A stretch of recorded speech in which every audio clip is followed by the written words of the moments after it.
Assalamu alaikum guys, welcome to your next video on file system in Android development।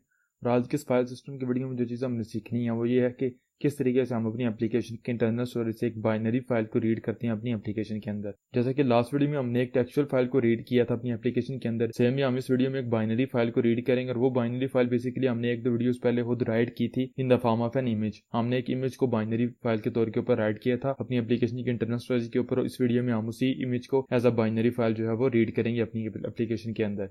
तो gas code start करने से पहले मैं आपको एक चीज़ बता दूं कि प्रोजेक्ट के अंदर मैंने एक एक्स्ट्रा इमेज भी लगाया है। तो जो इमेज हम बेसिकली रीड करेंगे अपनी इंटरनल स्टोरेज के अंदर उसको हम यहाँ पे ऊपर डिस्प्ले करवाएंगे या शो करेंगे। तो मैं जाऊँगा अपनी मेन एक्टिविटी डॉट जावा के ऊपर। तो यहाँ पे रीड फाइल के मेथड के अंदर अगर मैं आता हूँ तो ये हमारे पास बेसिकली लास्ट वीडियो वाला टेक्स्ट डेटा को राइट करने का कोड है।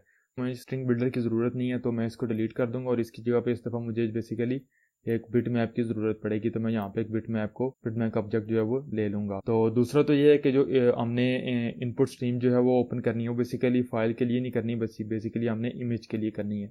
तो फाइल का नाम बेसिकली मैं इमेज अंडरस्कोर नेम पास कर दूंगा। अब ये जो कोड है ये बेसिकली हमें इस कोड की ज़रूरत नहीं पड़ेगी, मैं इसको यहाँ से रिमूव करता हूँ।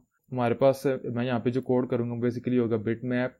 तो यहाँ पे हम यूज़ करेंगे bit map factory dot decode stream का हमारे पास एक मेथड है।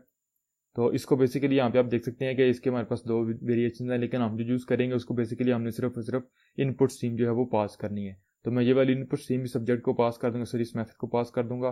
तो जो भी इनपुट स्ट्रीम ये डेटा मेरी दे रही होगी ये बेसिकली बिटमैप फैक्ट्री का जो डिकोड स्ट्रीम का स्टैटिक मेथड उस इनपुट स्ट्रीम से जो भी डेटा आ रहा होगा वो बेसिकली हमें इस बिटमैप के अंदर दे देगा। और एट द एंड ये जो हमारे पास आउटपुट टेक्स्ट है इसकी हमें अभी ज़रूरत नहीं है, जिसको मैं रिमूव करूँगा।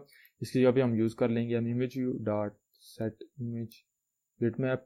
अगर आपने लास्ट वीडियो में मैंने आपको बताया था कि अगर आप इसी बिटमैप को ऐसे ड्राइवेबल रीड करते हैं तो आपके पास यहाँ पे मेथड है गेट सेट इमेज ड्राइवेबल, उसको यूज़ कर सकते हैं। लेकिन मैंने चूंकि एज अ बिटमैप यूज़ किया तो मैं बिटमैप यूज़ करूँगा। फिर इसको सिंपली मैंने अपना बिटमैप का जो ऑब्जेक्ट है वो पास कर देना, तो मेरे जो बिटमैप होगा वो यहाँ पे मुझे शो हो जाएगा। और यहाँ पे मुझे वार्निंग मिल रही है क्योंकि मेरा बिटमैप जो है इनिशियलाइज नहीं है, तो मैं इसको अभी इनिशियलाइज कर लूँगा एज ए नल, तो ताकि ये मुझे यहाँ पे एज ए नल होगा। और नीचे मैं यहाँ पे इसको इनिशियलाइज करवा रहा हूँ यहाँ पे।